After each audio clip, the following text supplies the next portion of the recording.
ছিলাম এক সময়, না তারপরে বিভাজনটা হয়েছে, কিন্তু আমরা কবিদেরকে ভাগ করি, হিন্দু বলা হয়েছে যে ভিন্ন ধর্মের। তো এইখানে সঙ্গীত এগুলো কি আমরা ধর্ম দিয়ে বিবেচনা করব?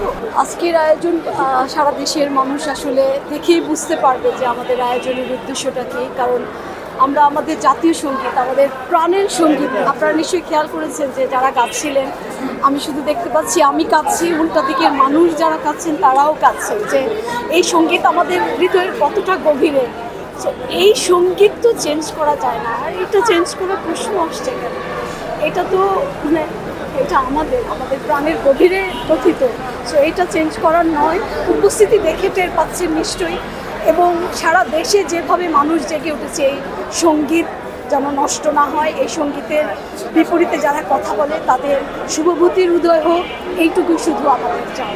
তাদের উদ্দেশ্য যে কি, এটা আসলে উদ্দেশ্য যে ভালো না এটা তো বোঝাই যায়, যে জাতীয় সঙ্গীত কেন আমরা চেঞ্জ করবো না। এবং তারা যে যুক্তিগুলো দেখিয়েছে, ভিন দেশের কবি, ভিন্ন ধর্মের কবি, এইটা তো হতে পারে না। কবিদের তো কোনো নির্দিষ্ট বাউন্ডারি নেই, আর উনি ভিন দেশের কবি, তাহলে মানে এটা তো এই যুক্তিটা তো খুবই ঠুনকো না। ভিন দেশের কবি, আবার কবিরা, আর রবীন্দ্রনাথ ভিন দেশের কবি, রবীন্দ্রনাথ তো আমার দেশেরও, আর আমার দেশেরই বলবো কেন, সে তো বিশ্বের কবি, আর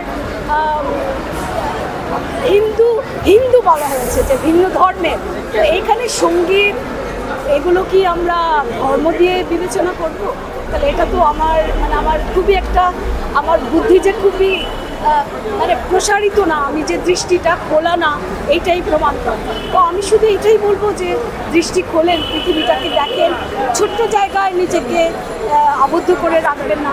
এই সঙ্গীত, এই পতাকা, এদিকে হাত না দেওয়াই কেন? আমাদের রবীন্দ্রনাথকে কেন আমরা ভাগ করবো, কবিদেরকে ভাগ করবো?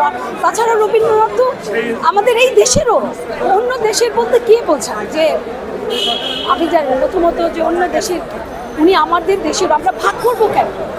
এটা তো ভাগের কোনো প্রশ্নই আসে না। অন্য দেশে কি হলো আমার এটা জানার ব্যাপার না, আর হলেই অসুবিধাটা করে। আর আমরা তো এই উপমহাদেশে সব একই তো ছিলাম এক সময়, না তারপরে বিভাজনটা হয়েছে, কিন্তু আমরা কবিদেরকে ভাগ করি।